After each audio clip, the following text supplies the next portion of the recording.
זוכרנו את ציון, על הרבים בתוכה, תלינו כי נורותינו, כי שם שלונו שובנו, דברי שיר ותול עלינו שמחה.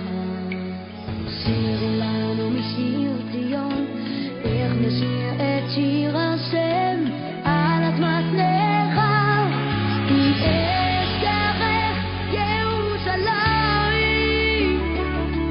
תשכח ימיני,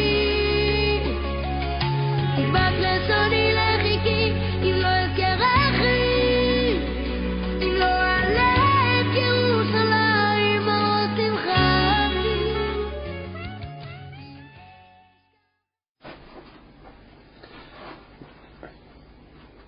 Birshut Moray Rabotai, avec la permission d'Hachem, la permission de tout le clan d'Israël, là où ils sont. Aujourd'hui, c'est la paracha de 10 ans, la paracha de Rabbi Meir Baal HaNes. Parce qu'aujourd'hui, c'est la Hiloula de Rabbi Meir Baal HaNes. Et j'ai pensé donner un cours de Torah, les Ilou Ishmat Atzadik Rabbi Meir Baal HaNes. Il faut savoir que si on voit un peu dans toutes les histoires que nos sages ils nous racontent sur Rabbi Meir Baal HaNes, on voit que il n'y a pas beaucoup d'histoires qu'on nous raconte sur Rabbi Meir Baal HaNes. Mais sur Rabbi Shimon Bar Yochai, par contre, dans le Talmud, la Torah nous raconte plein d'histoires.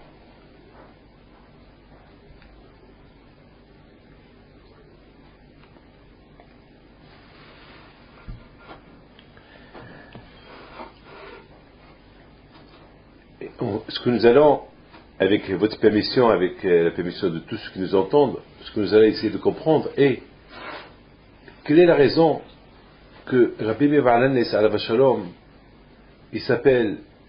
on l'appelle Baal HaNes, alors que sur Rabbi Shimon Bar Yochai alav shalom, il n'y a pas beaucoup d'histoires sur Rabbi Shimon Bar Yochai, pratiquement, dans la Gemara, mais de le Zohar, oulala, de l'Oza, ce que ses élèves racontent sur Rabbi Shimon Bar Yochai, c'est énorme.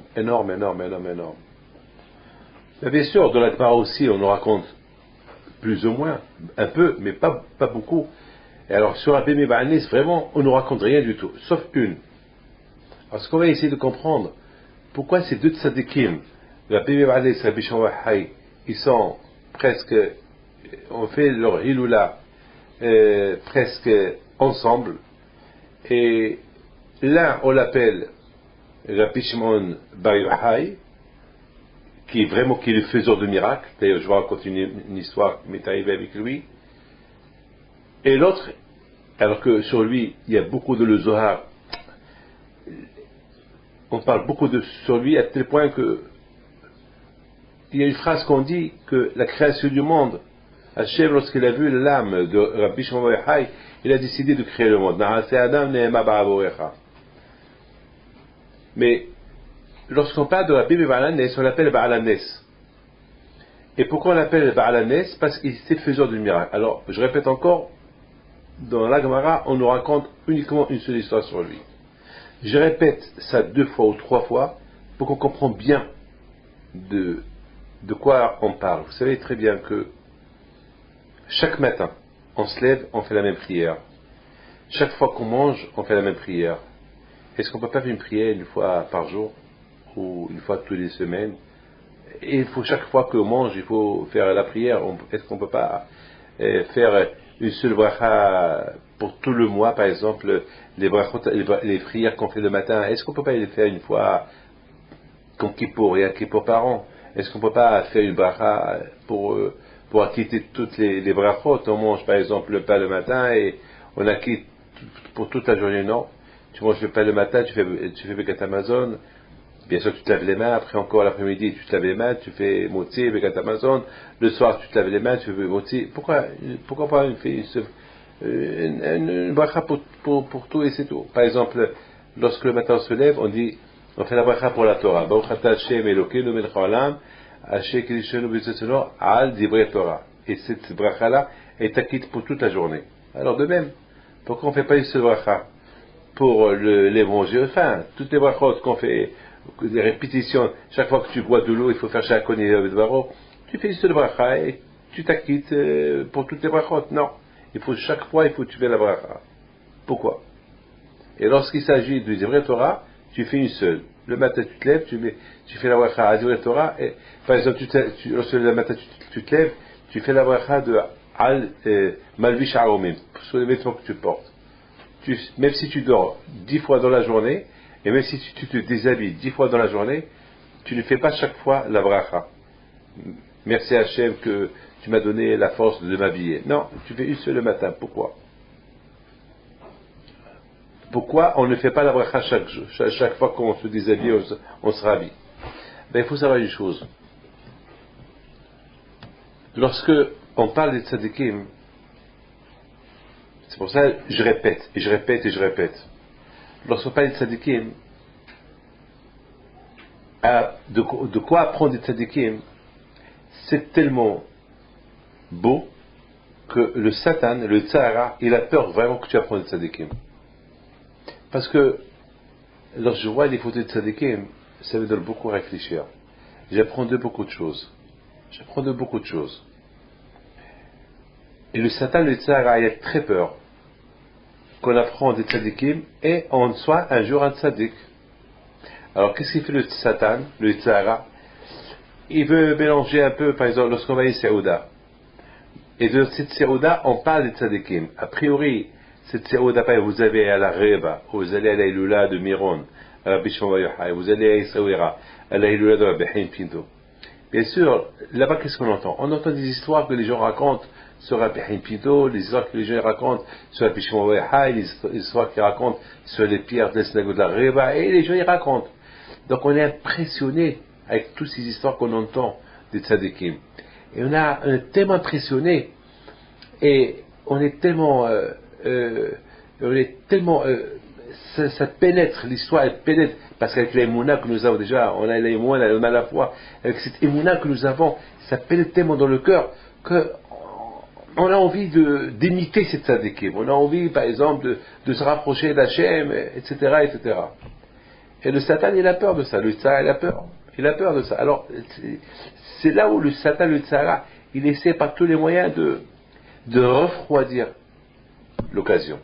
C'est pour ça que tout de suite, il y a quelqu'un qui va raconter une blague, une histoire, et cette histoire qu'il va raconter, alors ça va éteindre ce que l'histoire que tu as écoutée du tzaddik, qui t'a chauffé le cœur, que tel et tel monsieur a raconté, la blague que l'autre il a racontée, ça refroidit l'histoire du tzaddik que tu as écouté. Donc après tu sors, finalement peut-être, en quittant le tzaddik, tu es venu pour te réchauffer, et le contraire, tu sors de là-bas avec un refroidissement. Par exemple, quelqu'un qui est parti à la Reba, écoutez bien ça. Il est parti à la Reba, ça veut dire pourquoi il est parti, il a fait une publicité sur partout, il a fait une publicité qui voyage à la Reba, et il a même demandé qui veut des prières. Il a envoyé un message sur internet, sur Facebook à tous ses copains, celui qui veut une bénédiction qui lui envoie, et il a reçu une centaine de bénédictions de tout le monde. Tout le monde lui a fait une. Et finalement ce monsieur-là, c'est lui qui m'a raconté, je vous raconte. Finalement ce monsieur-là, il est parti là-bas, il est parti à la Reba. Il est parti enthousiasme, il est parti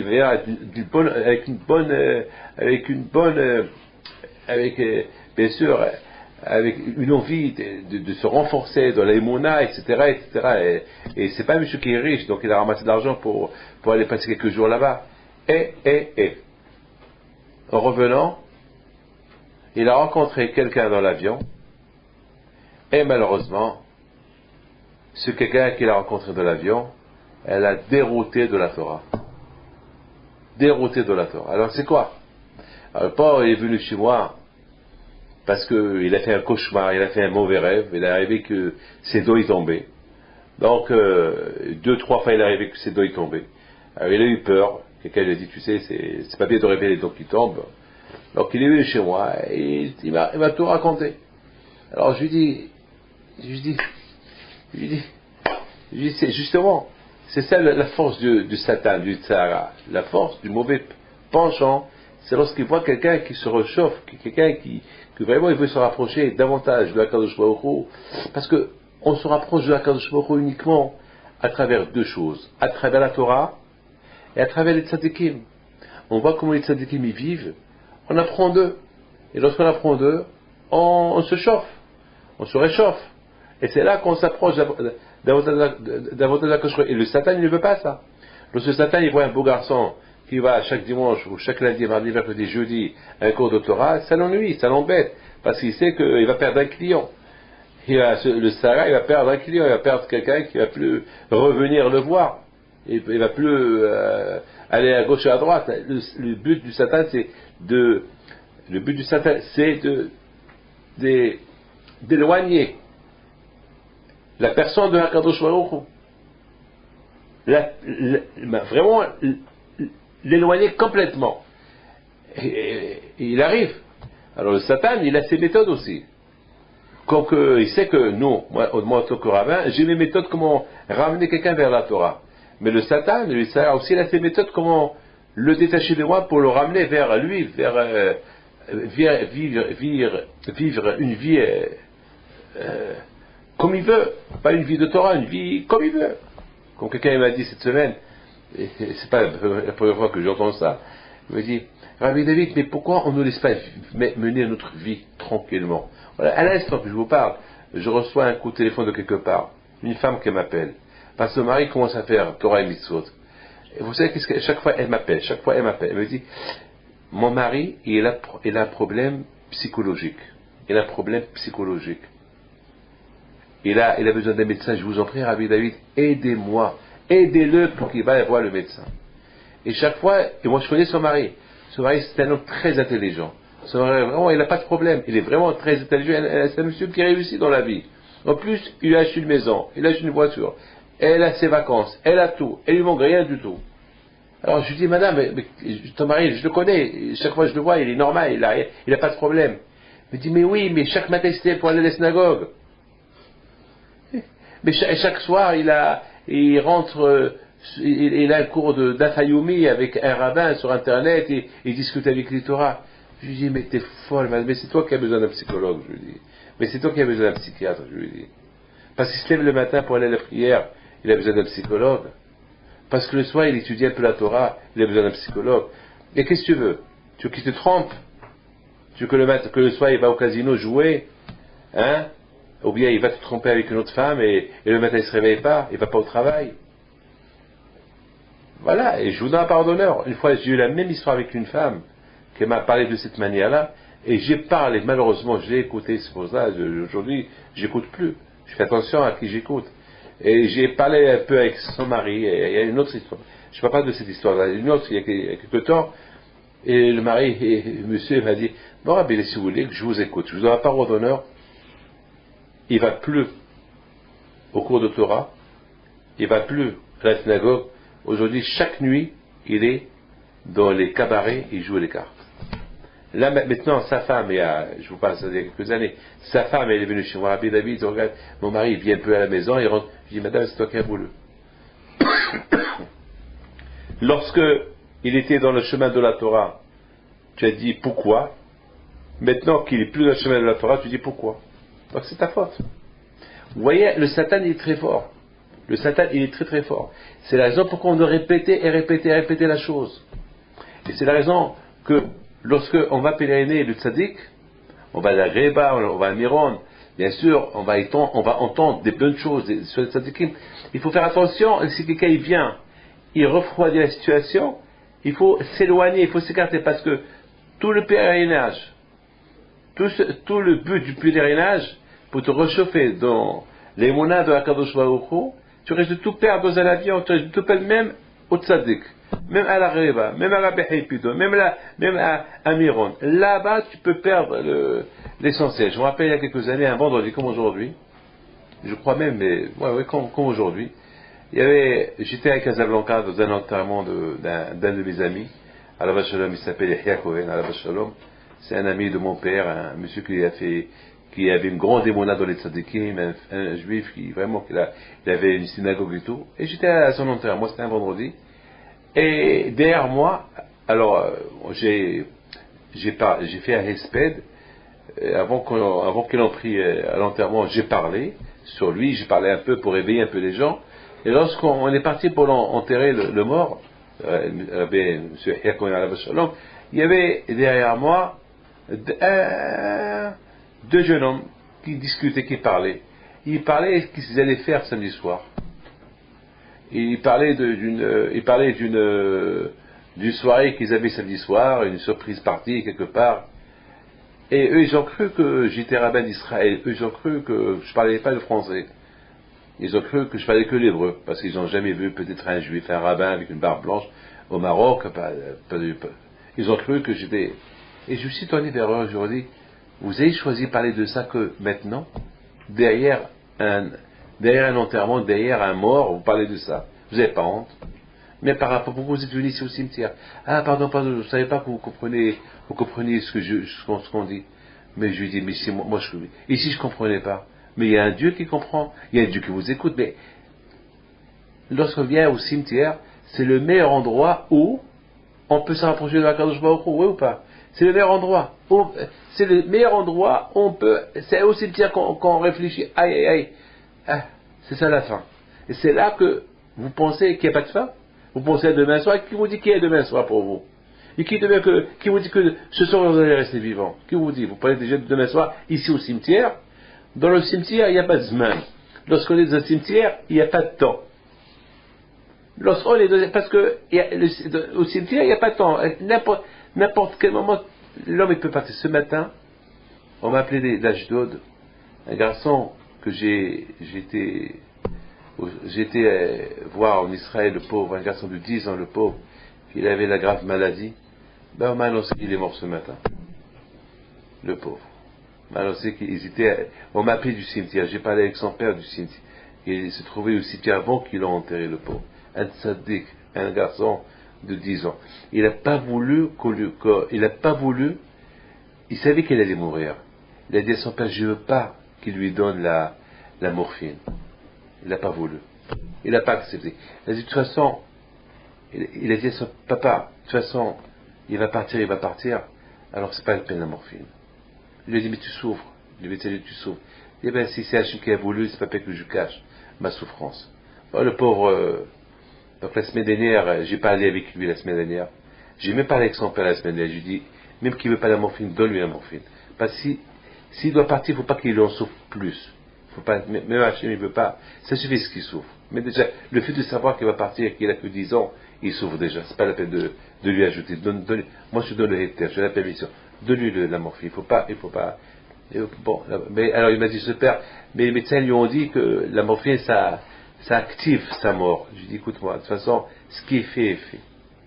Ce qui est fait est fait. C'est déjà, la maladie de partout. Si Hachem veut faire un miracle, il peut le faire. Même avec la morphine, il peut la faire. Il faut lui faire. Donner la morphine. Il ne faut pas qu'il souffre. Donc j'ai dit, donc ça c'est ce qui s'est passé malheureusement aujourd'hui. Pour vous dire que le père, il avait la émouna. Vendredi dernier, j'ai parlé avec lui. J'ai parlé avec les deux, au père et au fils. Il y avait une grande émouna, le père. Il dit, moi j'ai une émouna à Kadosh Baruch Hu. Peut-être, elle s'attache à mon fils, même que le médecin dit c'est fini. Je dis, d'accord. Alors si tu as l'émouna à Kadosh Baruch Hu, alors, même avec la morphine, il peut guérir. Alors, fais. Il faut pas qu'il souffre. Donc, vous voyez que c'est ça le Satan. Le Satan est tellement fort que le Satan, même pendant les moments les plus durs de la personne, il peut lui apporter des moments de faiblesse. Ou bien, les moments les plus importants de la personne. Au moment que l'homme, il est dans la Torah, il est dans la joie, il est à Miron, ou il est à Rabbi Pinto, ou il est à Reba, ou il est à Baal Shem Tov, ou il est à Baal Tanya, ou il est quelque part dans un endroit où il se sent bien. Il sent un mouvement un enthousiasme de chaleur, de Emona en Kadosh Baruch Hu. Il est super, il dit, je suis bien avec le bon Dieu, je vais m'approcher, je vais avancer. Après un quart d'heure, le Satan peut lui apporter une histoire, il va écouter une blague, ou une épreuve, et hop, il va tout perdre. C'est la raison pourquoi il faut faire beaucoup attention. Il faut beaucoup faire attention. Et c'est la raison pourquoi on doit répéter. C'est pour ça, au départ, je vous ai parlé de Rabbi Shimon Bar Yochai, je vous ai dit pourquoi Rabbi Shimon Bar Yochai, on l'appelle le miraculeux, hein, et pourtant, on ne raconte pas beaucoup sur lui. On raconte un peu dans le Zohar et un peu sur lui, pas beaucoup, mais on l'appelle le miraculeux. Mais par contre, Rabbi Meir Baal HaNes, que lui, il y a une seule histoire que je vais vous raconter. Sur lui, on l'appelle le miraculeux. Quelle est la raison? Écoutez bien. Alors là, je vais vous raconter deux histoires. Je raconte la première histoire sur Rabbi Meir Baal HaNes, elle s'est passée hier, jeudi à Lyon. Elle s'est passée hier, jeudi à Lyon. Un de mes élèves, la famille Elbaz, ils ont l'habitude de faire la Hiloula de Rabbi Meir Baal HaNes chaque année. Et hier, jeudi, il l'a fait.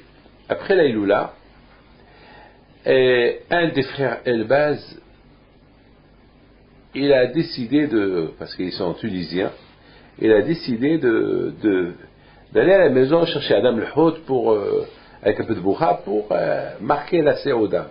Parce que les Tunisiens, pour marquer la Séouda, il faut qu'il y ait Adam le Hout et la bourra. Voilà.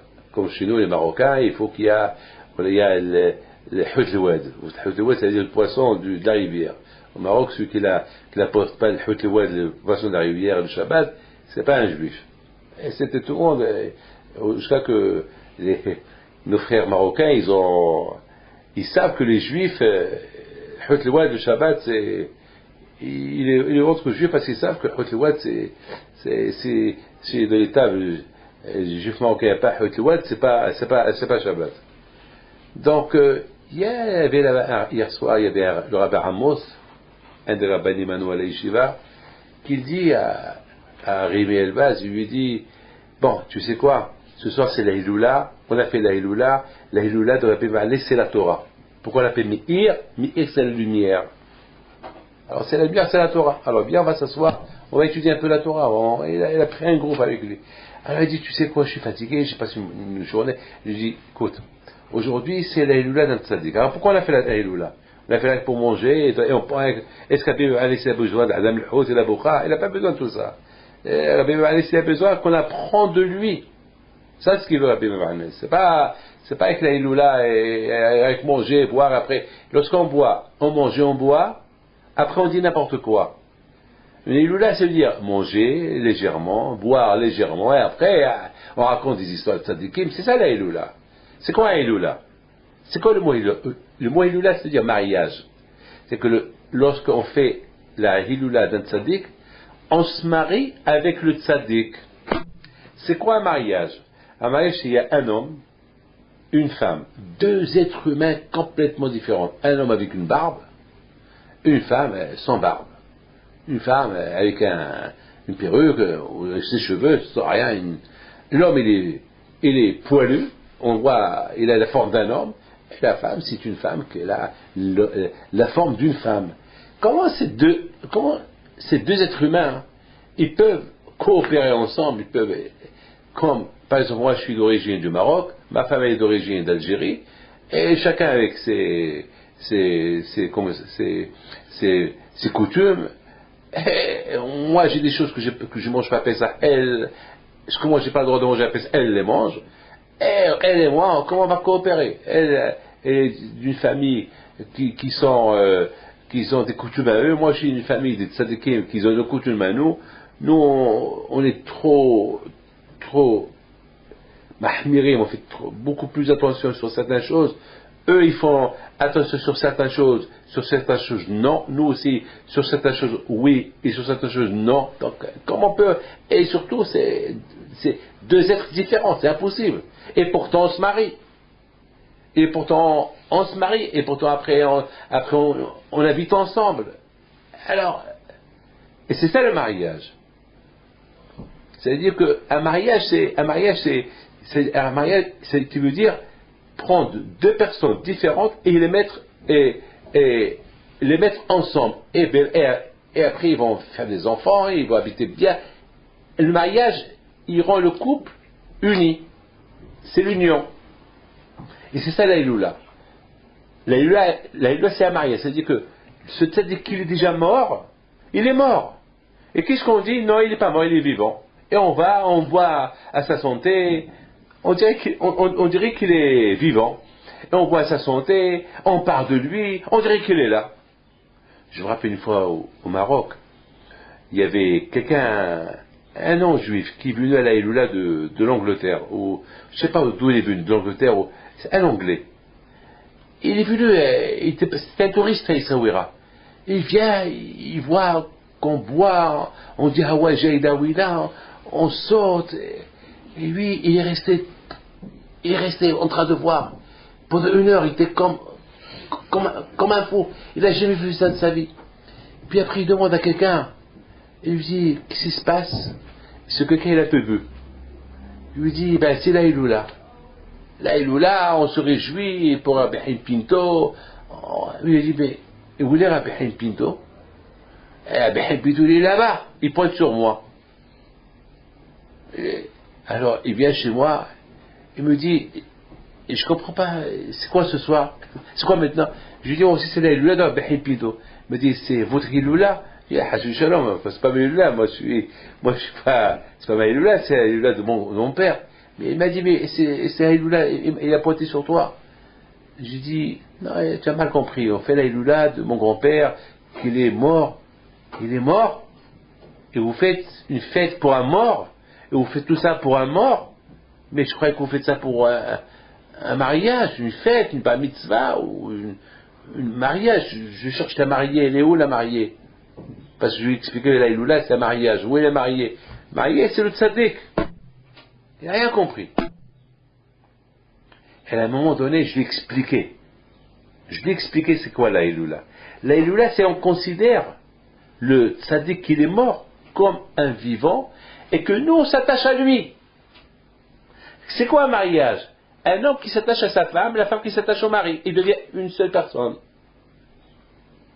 C'est ça un mariage.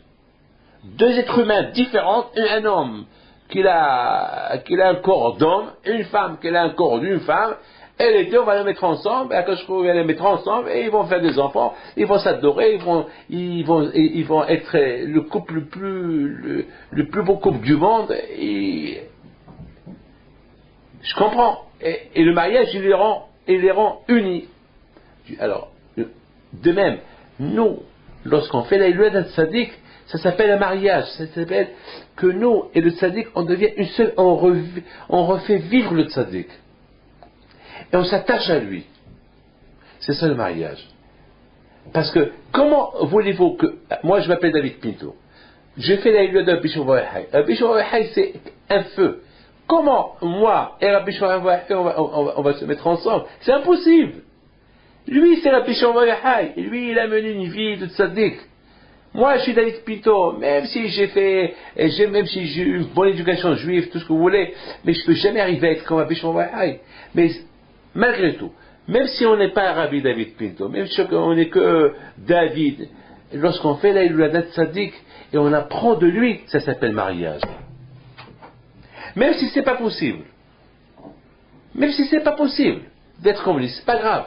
Le fait que tu apprends quelque chose de lui, alors tu es uni avec lui. Ça s'appelle mariage. Ça s'appelle mariage. Alors, je continue mon histoire d'hier. J'ai pas oublié, hein. Alors, il m'appelle Elbaz, Gabi Elbaz, le président de la Yeshiva de Lyon. Il m'appelle. Il me dit, Rabbi David, alors, Rav Amos, il dit à mon frère, Rémi, il faut que tu vas étudier. C'est ça la Iloula. La Iloula, c'est pas Adam et Boucha. Tu viens, on va étudier ensemble. Alors, il lui dit, écoute-moi, fais-moi un service. Je vais rentrer chez moi, je vais apporter rien qu'un morceau d'Adam le Hout pour que je fasse rien qu'un petit Lehaïm et je retourne, on va étudier. Il dit, bon, je suis dans 5 minutes. Attention, c'est la Iloula. La Iloula, c'est la Torah. La Iloula, c'est de s'unir. Avec le tzaddik, on va pas. C'est pas avec manger, dormir et aller dormir. Je dis, manger et aller dormir, c'est quoi? Manger et aller dormir, et aller dormir. C'est quoi aller dormir? Ça veut dire mort. C'est pas avec manger et dormir, profondément, non. Et le bas, il est parti. Il rentre chez lui, il prend un petit morceau d'Adam al-Hout, et il pense à sa mère. Sa mère, elle habite, c'est ça, à côté. Il dit, bon, je vais aller dire bonjour, bonsoir à ma mère, j'embrasse, et sa mère, c'est une sadéquette, une vieille femme. Et il ouvre la porte, déjà lui, c'est un fumeur. Il éteint la cigarette. Il ouvre la porte de sa mère, il sent un gaz, c'était même pas possible de rentrer à la maison. Sa mère est dormie, la femme de ménage est dormie. Il va vite à la cuisine. Il y avait les veilleuses allumées, Rabbono Shel Haolam. Parce que c'est une maman qui allume beaucoup des veilleuses, comme les anciennes femmes tzadkaniyot de la Tunisie, qui allument les veilleuses et tzadikim chaque jour. Eh oui, ça peut exploser la maison. Tous les meubles, même mon fils il habite là-bas dans cet immeuble, en face de la yeshiva. Et là, il va à la cuisine, il voit que tous les boutons du gaz étaient allumés, les 4. Il s'est passé que la femme de ménage s'est trompée. Elle a cru et voulait être sûre qu'ils sont éteints, elle les a allumés. Et ça sentait le gaz partout. Il va, bien sûr, il ouvre les fenêtres. Il m'a dit hier, Gabi, que dans toute la rue, on sentait le gaz. Voilà le kouah de Rabbi Meir Baal HaNes. Voilà le kouah. Bien sûr, vous les Tunisiens, si vous êtes là, vous allez dire, c'est grâce à Adam al-Hout que ça a été sauvé. Adam al-Hout, c'est avec une excuse. Il aurait pu dire, je vais aller chercher un livre. Hein? C'est toujours une excuse. Mais pour un Tunisien, la belle excuse, c'est Adam al-Hout. Pour un Tunisien. C'est Adam al-Hout, la belle excuse. Rabotai, il fallait voir, Rabotai, le miracle d'hier soir. Tout le monde en parle de ce miracle. Et c'est ça, Rabotai, les tzadikim. Bien sûr, on entend ce miracle-là.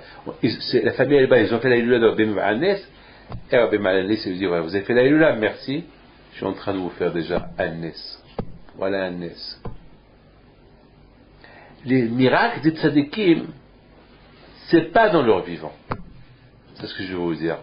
Pourquoi on appelle Rabbi Meir Baal HaNes, même que la Torah nous raconte, la Gemara nous raconte avec une seule histoire de lui, mais on l'appelle le miraculeux. Parce que, pourquoi le miraculeux? Parce qu'il s'appelle Meir. C'est quoi Meir? C'est la lumière. Et en quoi était la lumière, Rabbi Meir Baal HaNes? C'est la lumière de la Torah. Vous avez compris? Il était la lumière de la Torah. Un homme qui est la lumière dans la Torah, un homme qui voit dans la Torah que la lumière. Lorsqu'on dit qu'à quelqu'un, viens on va étudier, viens on va écouter un cours, viens on va faire une mitzvah, ouah, lumière, il voit la lumière. C'est la lumière pour lui. Alors que Shbaouchou, il lui fait des miracles. Rabbi Meir Baal HaNes, parce qu'il voyait dans la Torah la lumière. Dès qu'il entend la Torah, il souriait. Ah, Torah. C'est pour ça qu'on dit Torah, Ora, Torah. La Torah, c'est la lumière. C'est pas la Torah, c'est genre j'ai le temps. Alors. Non. C'est pour ça qu'on appelle Rabbi Meir, tous ces gens qui vont pèleriner à Rabbi Meir Baal HaNes. Rabbi Meir Baal HaNes, il est content de recevoir tous les pèlerins. Mais il est content que chaque pèlerin, il apprend.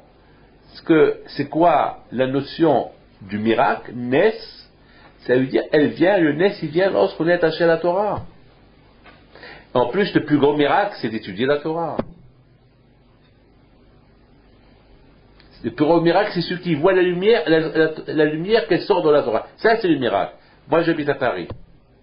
Avec tout ce qui est à Paris, pour moi, la Torah, c'est... Hier, j'étais Sandak, hier matin, à Neuilly, chez Rav Sitruk.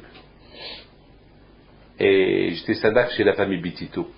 Ils ont un petit enfant qu'ils l'appelaient Aaron. Et en allant pour être Sandak, de loin, je vois la Tour Eiffel.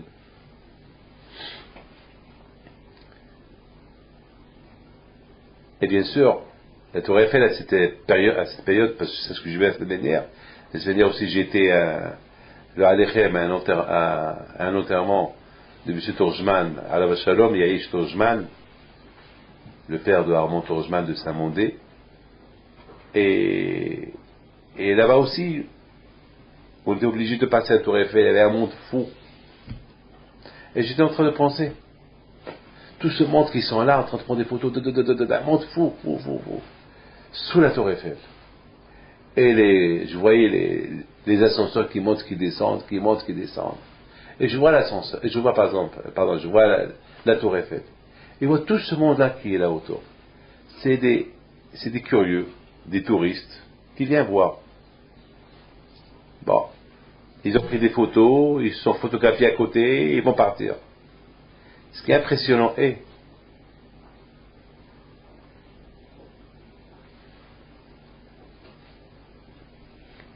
à part le plaisir de voir ce monument historique, il n'y a plus rien.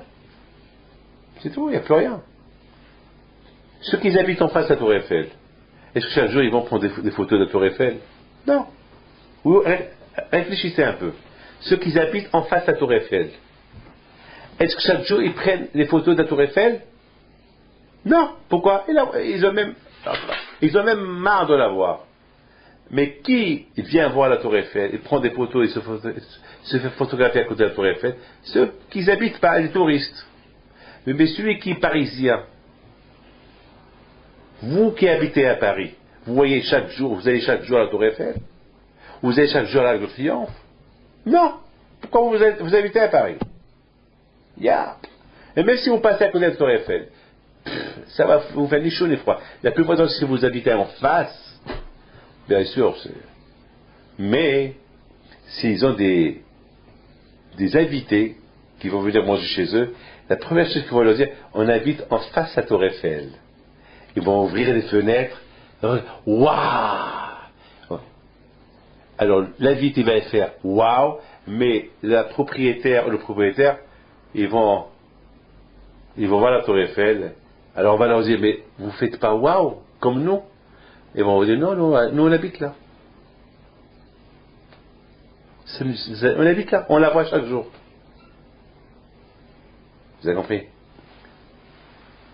Un homme qui étudie la Torah, les Havdil, il doit voir la lumière de la Torah chaque seconde qu'il étudie la Torah. On n'a pas le droit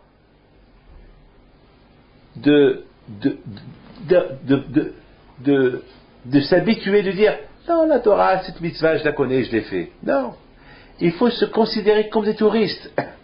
Comme ce touriste-là qui vient à la Tour Eiffel, il prend des photos, il se fait photographier, parce que c'est la première fois qu'il vient. Comme ça, on vient pour étudier la Torah, il faut qu'on sent la Torah comme nouvelle. C'est ce qu'on dit. C'est pour ça qu'on appelle Rabbi Meir Ba'al Hanes. Pas chaque fois qu'il étudie la Torah, c'est un miracle. Il comprend la Torah d'une autre manière. Et pourtant il la connaît, la Torah. Il comprend la Torah d'une autre façon, il voit une autre lumière dans la Torah. Waouh! Imaginez-vous, les Havdil, si la Tour Eiffel elle se transformait chaque seconde. Alors là, chacun il va aller prendre une photo de la Tour Eiffel. Pourquoi pas? Elle se transforme elle est plus la même Tour Eiffel. C'est une autre tour. Alors là, c'est quelque chose de magique. Les Havdil, c'est comme ça qu'on doit avoir dans la Torah. La Torah doit avoir dans la Torah quelque chose de magique. Que chaque jour on voit une autre lumière, un plaisir. Vous comprenez? Un plaisir. C'est la raison, mes amis, que lorsque le matin on se lève, on fait écoutez bien ce que je vais vous dire. Lorsqu'on se lève le matin, on fait une seule bracha le matin pour la Torah. On a posé une question tout à l'heure, j'espère que vous n'avez pas oublié. On a posé une question tout à l'heure, on a dit pourquoi le matin lorsqu'on se lève, on fait une seule prière pour la Torah pour toute la journée. C'est-à-dire que si toute la journée on va étudier la Torah, la prière qu'on a fait le matin était acquittée pour toutes les fois que tu as commencé à étudier pendant la journée. Alors, de même pour les vêtements. Mais, lorsque tu veux manger, ou lorsque tu veux boire, chaque fois, il faut refaire la bracha, il faut reprier chaque fois. Pourquoi? A priori, l'étude de la Torah, ça devait être du non-stop. Lorsque je dis non-stop, écoutez bien ce que je vais dire. Je ne vous dis pas, il faut étudier la Torah toute la journée, non. Quelqu'un qui ne parle pas de la Lashon Hara, ça s'appelle Torah. C'est quelqu'un qui, au lieu qu'il parle de la Lashon Hara, il ne parle pas, ça s'appelle Torah. Quelqu'un qui passe sur la tête, ça s'appelle Torah. Quelqu'un qui ne voit pas ce qu'il ne veut pas voir, ça s'appelle Torah. Quelqu'un qui doit aller voir quelque chose de mal, il ne la fait pas, il fait une mitzvah. S'il devait faire une Abera, et l'Abera, elle allait prendre 1 heure, et après il n'a pas été fait cette Abera, alors le bon Dieu, il lui compte 1 heure de mitzvot. Quelqu'un qui doit parler de la Lashon Hara, la médisance, et au lieu qu'il parle la médisance, il ne le parle pas, il a fait une mitzvah. A priori, l'homme, écoutez bien, a priori, l'homme, au moment qu'il se lève le matin, jusqu'à qu'il va dormir, ça devait être Torah. Mais quelle Torah? C'est pas la Torah, prends un livre et étudie toute la journée. Vive selon la Torah. C'est facile. Je peux aller travailler, je peux manger, je peux faire ce que je veux, mais correctement.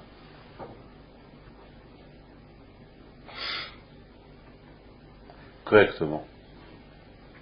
Vous avez compris?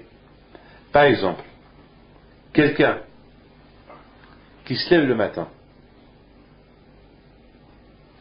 il fait la bracha al divrei Torah. Lorsqu'il fait la bracha al divrei Torah, béni soit Hashem, je fais al divrei Torah, que je me fais acquitter de l'étude de la Torah. C'est-à-dire que l'homme, déjà, depuis le matin, il a l'obligation de vivre comme un juif toute la journée. C'est ça, al divrei Torah. Vivre comme un juif toute la journée. C'est ça, que toute la journée, elle doit être non-stop. Vivre comme un juif. Je vole pas, je tue pas, je fais pas émara à quelqu'un, je maudis pas. Ça s'appelle Torah. C'est pour cette raison une seule bracha, elle suffit. Mais lorsque tu manges, il y a des stops. Tu manges, après tu as plus faim. Une fois que tu as plus faim, tu es dégoûté de manger. Donc tu es obligé de faire une bracha. C'est pour ça qu'on ne peut pas faire une bracha pour, lorsque tu bois, tu ne peux pas dire je fais une bracha pour la boisson, une seule bracha pour toute la journée. Pourquoi? Parce que lorsque tu bois, tu as soif. Alors tu bois, après tu as plus soif. Lorsque tu as plus soif, tu as enlevé de ta pensée, boire. Donc tu es obligé encore de refaire la bracha.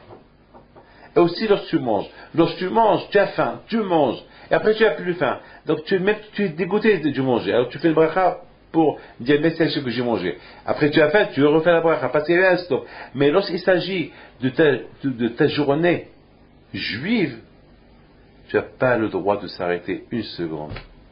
Donc c'est la raison pourquoi on fait une seule bracha. Et c'est la raison pourquoi, pour les tzadikim, on a besoin d'être attaché aux tzadikim tout le temps, non-stop. Parce qu'à un moment donné, lorsqu'on va dormir, lorsqu'on mange, on se déconnecte du tzadik et après, il faut se reconnecter encore. On se reconnecte comment avec un tzadik? Lorsqu'on apprend de ses midot, lorsqu'on apprend de ses qualités. Les amis, maintenant on a parlé sur Rabbi Shimon bar Yochai, sur Rabbi Baal. Maintenant, je termine avec Rabbi Shimon bar Yochai. Maintenant, Rabbi Shimon bar Yochai, bémet la Torah, dans les Gemarot, on ne parle pas beaucoup des miracles qu'il a fait. Mais, par contre, on nous parle de quelques miracles qu'il a fait. Mais dans le Zohar, ouais,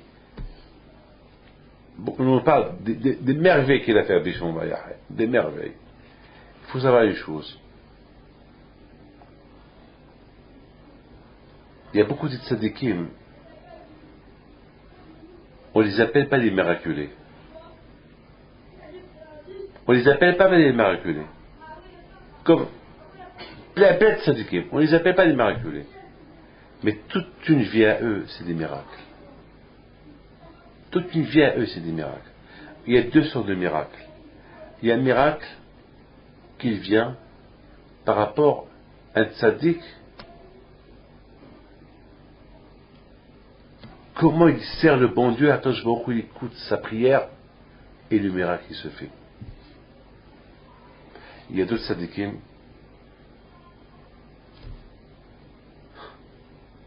qui n'ont même pas besoin de faire un miracle, que le miracle se fait sans qu'ils demandent qu'il y ait le miracle. Il y a des tzaddikim qui demandent qu'il y ait un miracle. Il y a des tzaddikim que leur façon est faite miraculeusement,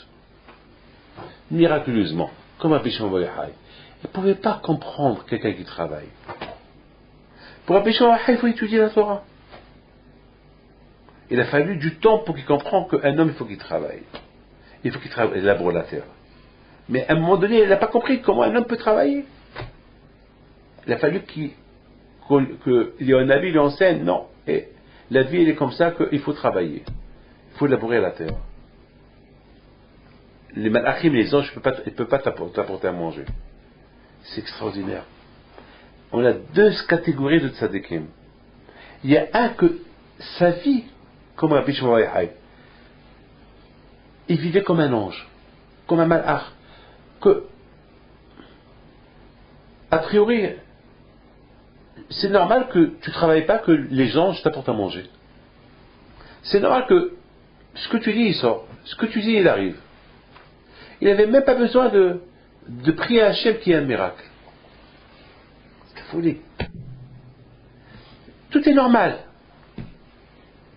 Pour Rabbi Shimon Bar Yochai, c'est tout à fait normal que ce n'est pas la peine que tu demandes qu'il y ait un miracle. Et le miracle, il se fait.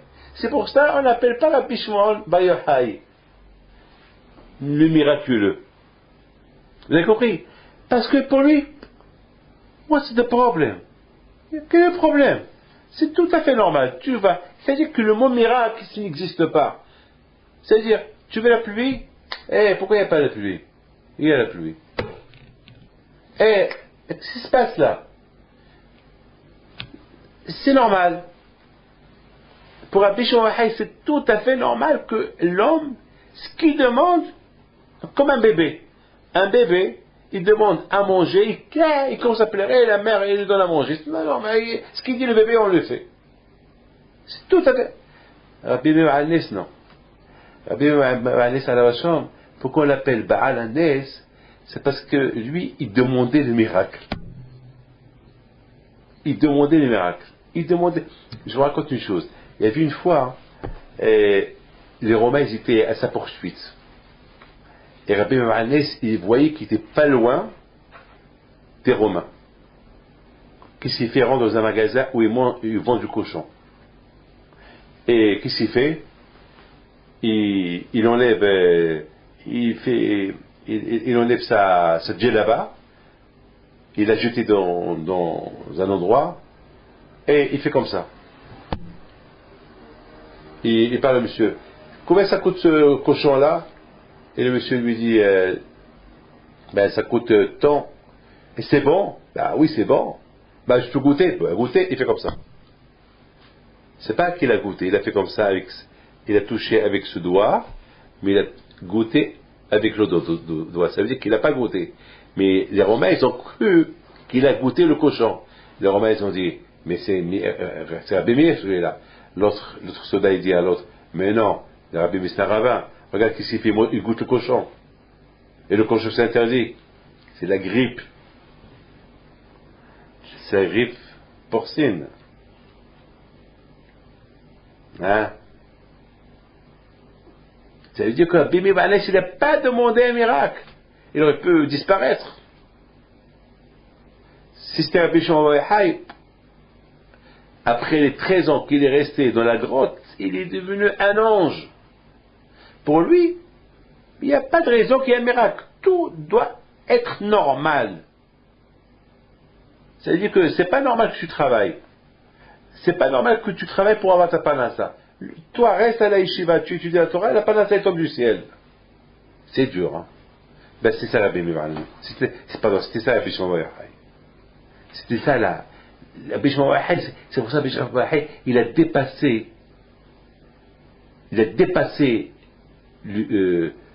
l'humain, il a dépassé le sens d'être humain. Il est devenu un autre, un malach. Tandis que Rabbi Meir Hanès alav shalom, non, il est resté sur terre. Rabbi Shimon bar Yochai était hors terre. Bifhinat alita lamarom shabita shivi. Il était hors humain, Rabbi Shimon bar Yochai. Tout se faisait au-delà de l'espace, au-delà du temps, au-delà de la réalité. Ça, c'était Rabbi Shimon bar Yochai. Rabbi Meir Hanès, c'était une autre méthode. À travers la Torah, tu peux rester sur terre et les choses ils se font avec des miracles. À travers la Torah. Mais tu restes sur terre. Comme l'histoire qu'on a fait, qu'on vient de raconter. Il passe, les Romains courent derrière lui. Qu'est-ce qu'il fait? Il fait semblant qu'il goûte le cochon. Mais il n'a pas goûté. Et c'est comme ça qu'il a sauvé sa peau. C'est une chokhma quand même. Mais quand même, il y avait un S aussi. Parce que les Romains, ils auraient pu dire, viens on va voir ce qu'il ne nous a pas eu. Ah ben, c'est le visage, il n'a pas changé le visage. Les Romains connaissaient le visage de Rabbi Meir Hanès, c'est lui. Attends, Et je ne pense pas que Rabbi Meir Hanès ait enlevé sa kippa. Il a donc resté avec sa kippa. Alors quoi? Il y a un miracle quand même. Quand même, il a utilisé notre méthode. Je voudrais résumer encore ce que je vous ai dit tout à l'heure. C'est quoi la différence entre Rabbi Meir Hanès et Rabbi Shimon bar Yochai? Il faut savoir que Rabbi Meir Hanès et Rabbi Shimon bar Yochai, ils avaient deux façons que chacun d'eux, on pouvait apprendre comment servir à Kadosh Baruch Hu. De Rabbi Shimon bar Yochai, il nous a enseigné un enseignement. Vous connaissez toute l'histoire de Rabbi Shimon bar Yochai. Lui, lorsqu'il a quitté la grotte et il voulait rentrer chez lui, il voit des gens qui travaillent, il voit des gens qui labourent la terre. Il n'a pas compris. Il a dit comment ces gens-là, ils labourent la terre. C'est pour lui, il ne comprend pas que les gens, ils peuvent travailler. Alors, il les a regardés, il les a brûlés. Il a fait ça à plusieurs personnes. Il ne pouvait pas admettre des gens qui travaillent. Pour lui, il faut que les gens ils voient la yeshiva, rester chez eux, et Hachem, il leur donne ce qu'ils veulent. Alors, il y a une voix du ciel qui est sortie. Elle a dit à Rabbi Shimon, le monde, il n'est pas comme tu le penses. Il faut travailler, et il faut labourer la terre. Si tu ne labores pas la terre, tu ne manges pas. C'est pas tout le monde est comme toi.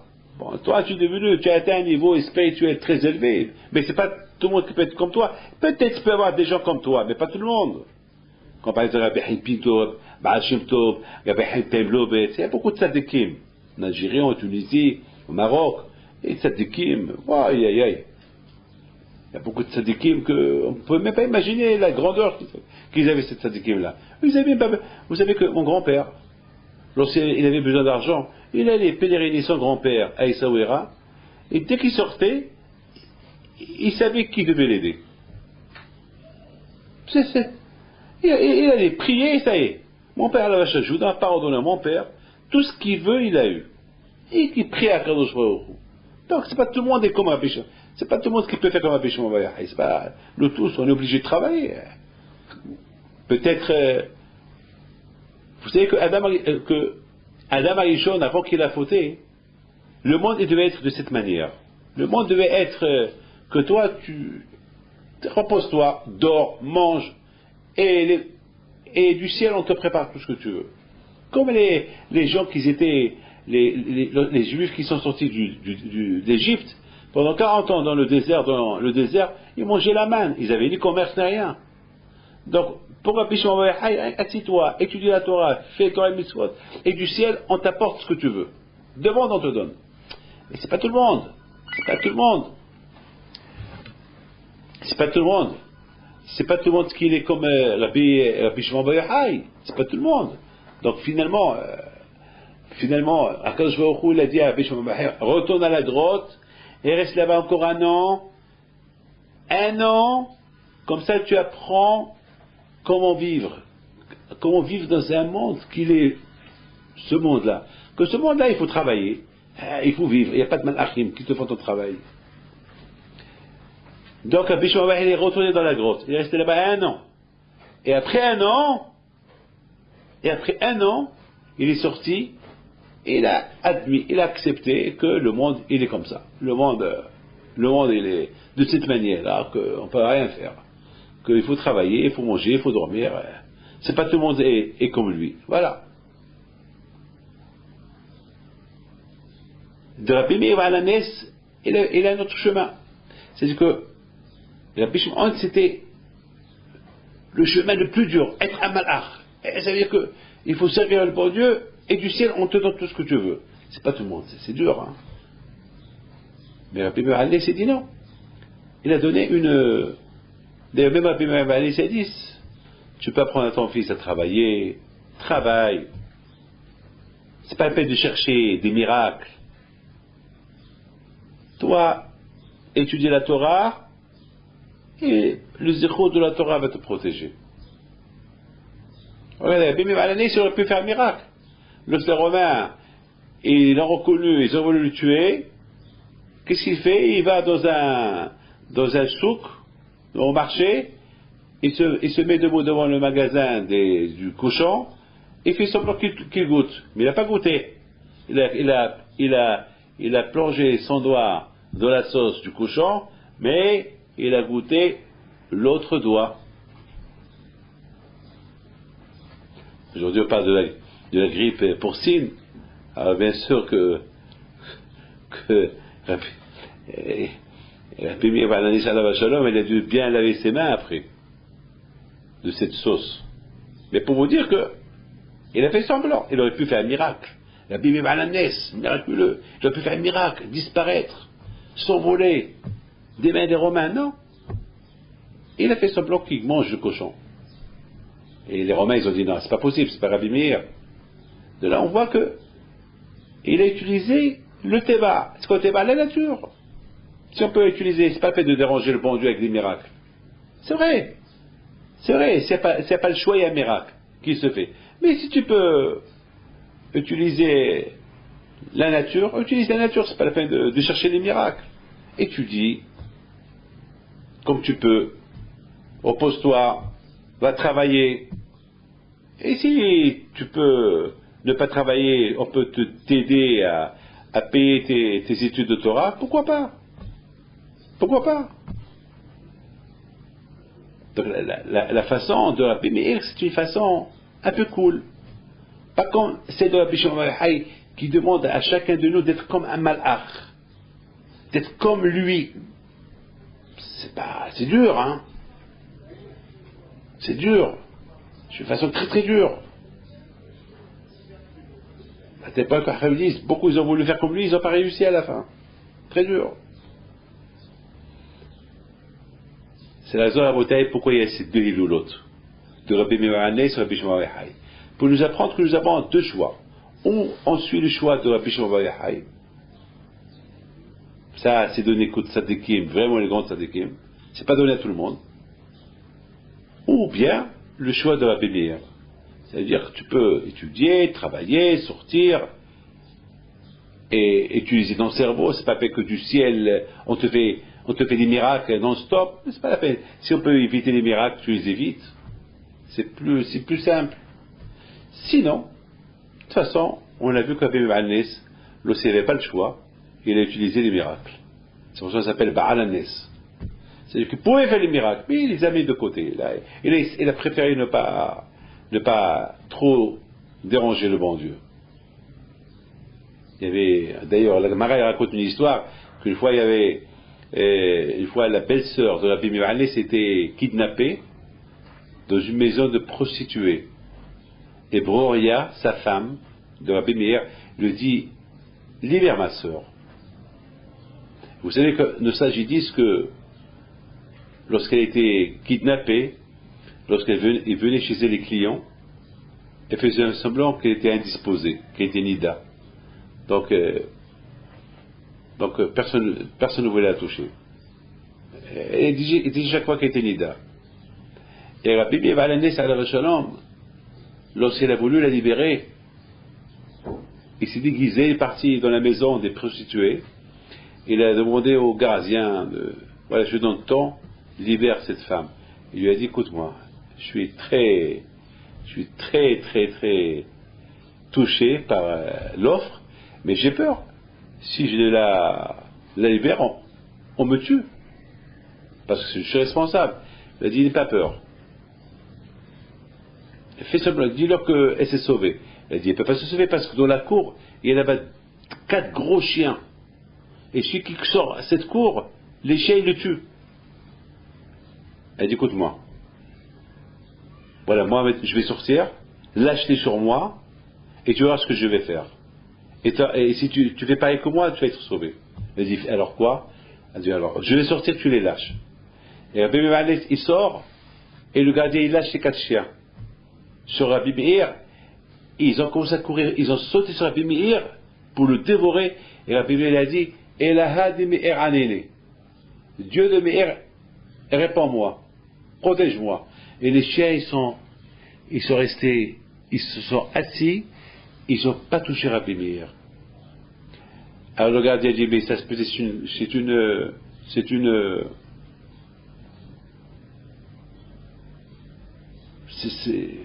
coïncidence. Il a essayé encore une fois. Il a essayé 2, 3, 4 fois, 5 fois. Chaque fois qu'il est là sur lui, il a des méraninés, hop, les chiens se taisent. Alors maintenant, Rabbi Meir, il dit au gardien, essaye-toi maintenant. Le gardien, il essaye, et les chiens courent derrière lui, il dit, il a des méraninés, et les chiens. Il dit, d'accord, j'accepte. Il a libéré la fille. Mais avant de la libérer, Rabbi Meir, il rentre dans sa chambre, lui propose, il fait des avances pour fauter avec elle, et lui dit, je suis indisposé. Alors Rabbi Meir dit, ah, puisqu'elle dit indisposée, c'est qu'elle n'a pas fauté. Et si elle ne veut pas fauter avec moi maintenant, elle a voulu la tester. C'est pas qu'elle a voulu le fauter avec elle. Il voulait simplement la tester, est-ce qu'elle va fauter. Après, elle a dit non. Elle m'a dit non, c'est qu'elle a dit non à tout le monde, donc on peut faire un miracle pour elle. Vous voyez de là que Rabbi Meir n'a pas voulu faire un miracle si elle aurait fauté avec quelqu'un. Pourquoi déranger le bon Dieu? Tu vois, même que Rabbi Meir était un faiseur de miracles, mais quand même, Rabbi Meir, il veut pas déranger pour faire des miracles. Si on peut éviter les miracles, c'est mieux. Si on peut travailler sans que les malachim y viennent, les anges y viennent labourer ma terre, c'est mieux. Il libère sa belle-sœur, ils partent. Le lendemain, le Romain vient, il compte les femmes, il manque la fille, la sœur de Broria, la femme de Rabbi Meir. Ils arrêtent le gardien il leur dit, ouais, je l'ai libéré. Alors tu es condamné à mort. Les chiens, ils vont te dévorer. Ils ont affamé les chiens 2 jours, 3 jours. Ils lâchent les chiens sur le chômeur, sur le gardien, et dès qu'ils sortent sur le gardien, il dit, Elaha de Meir Anene. Dès qu'il a dit Elaha de Meir Anene, les chiens, ils ne le tuent pas. Encore une fois, 3 fois, et à la fin, ils avaient peur de lui. Il s'est sauvé. Les Romains, ils ont voulu l'attaquer, les chiens, ils ont commencé à se battre contre les Romains. Et ce gardien, il s'est converti. Donc, vous avez vu le kouah de la Torah, il s'est converti. On m'a posé une question le vendredi soir. Pourquoi Rabbi Meir s'est dit Elaha de Meir Anene? Pourquoi il n'a pas dit, il faut dire Dieu, le père de nos parents, de Abraham, Isaac et Jacob, aide-moi, protège-moi. Pourquoi? C'est de la gava. C'est comme qui dit Dieu de Meir, réponds-moi. C'est comme il a un peu de gava. Ça ne se dit pas qui dit le Dieu de Meir, réponds-moi. Et un peu c'est Meir qui dit ça à ce gardien. Pourquoi il n'a pas dit, tu sais, si tu dis le Dieu des Juifs ou je sais pas, le Dieu d'Abraham, Isaac et Jacob. Pourquoi le Dieu de Meir?